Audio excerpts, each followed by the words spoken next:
A plane crash is not something anyone wants to think about before boarding a flight. But, say what you might, it does cross our minds. We are often left wondering which are the safest seats in an airplane in the event of a crash landing. In 2012, a group of dedicated scientists intentionally crashed a Boeing 727 in Mexico. They wanted to see which seats had the best chances of survival. The experiment was successful, which means that the plane didn't land, but crashed as intended. This gave the scientists a lot of data to study and analyze. Their mission was to convert these findings into lessons that can save lives one day.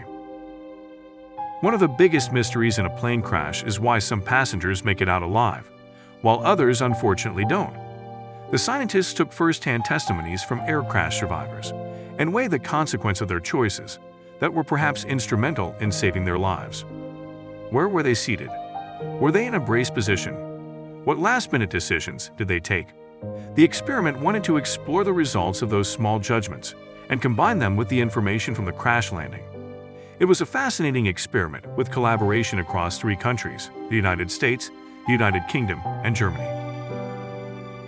An able team of industry experts, which included air crash investigators, crash dynamics engineers, test pilots, and scientists, did 4 years of meticulous planning to put the whole thing together.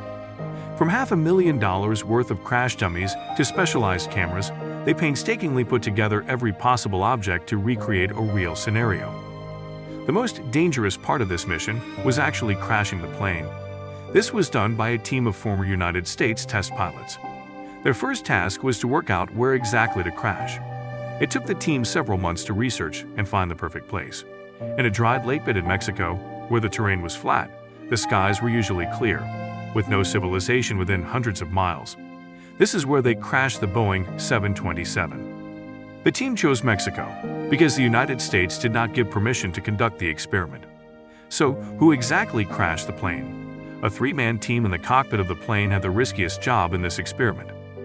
It was led by a former 727 pilot, Captain Jim Bob Slocum, who was the last to leave the plane.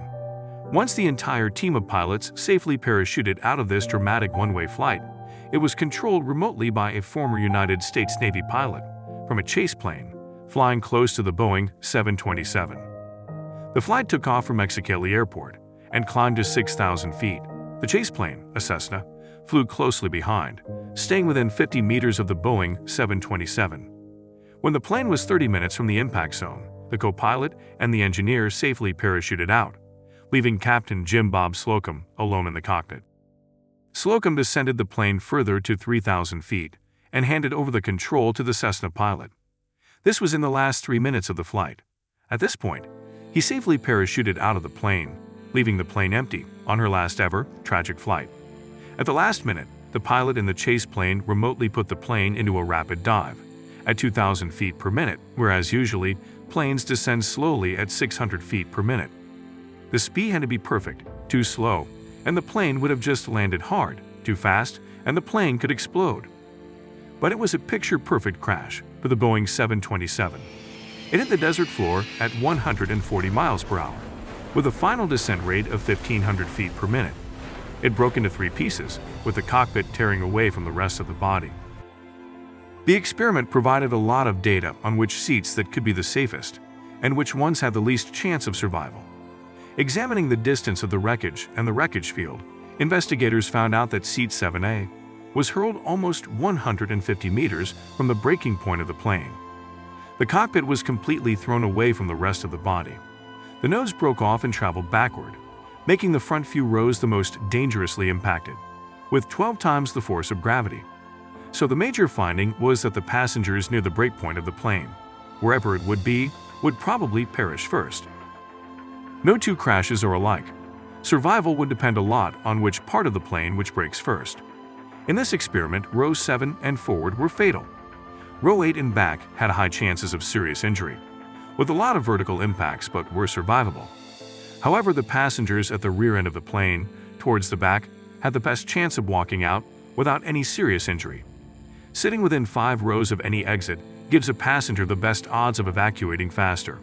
Anne Evans, one of Britain's most senior former air crash investigators, was the first one on board after the successful crash landing. She believes that in terms of relative safety, The front of the aircraft is always the most vulnerable during a crash. The middle seats, seats over the wings, and the rear of the fuselage are always better. This experiment adapted a common scenario, with high impact, without the plane exploding into flames. But survival testimonies have differed, and in the end, it all comes down to how exactly the crash happens. The scientists also wanted to see what would happen if very heavy bags were placed in the overhead bin. Crash test dummies with data sensors were placed, attempting to give insights into the safest positions. Accelerometers were placed in first class, wings, and the end near the engines. Seats were marked with numbers to test which ones were the most vulnerable to the impact. When the plane crashed, it broke into 3 pieces. A good sign was that the overhead cabins did not open, exposing the heavy bags. But it also revealed that the wiring and signs come off in a complicated mess and can cause hindrance to the evacuation process. Bracing on impact could be a lifesaver. It saves passengers from the dangerously flying wreckage that can cause life-threatening injuries. Although both positions can sustain injuries, the braced one will be much safer. The landing gear beneath the wings, designed to break off in a crash so that it does not puncture the fuel tanks, worked as expected. The fuselage remained intact for passengers, and seats remained in place. So that was good news for the manufacturers. Hopefully, all the data and insights collected from this made-to-order crash are a treasure trove of new information that can be used to help make air travel safer in the future. That's all for today's video, but make sure you like and subscribe to see more amazing videos just like this. Turn on notifications to make sure you don't miss a thing.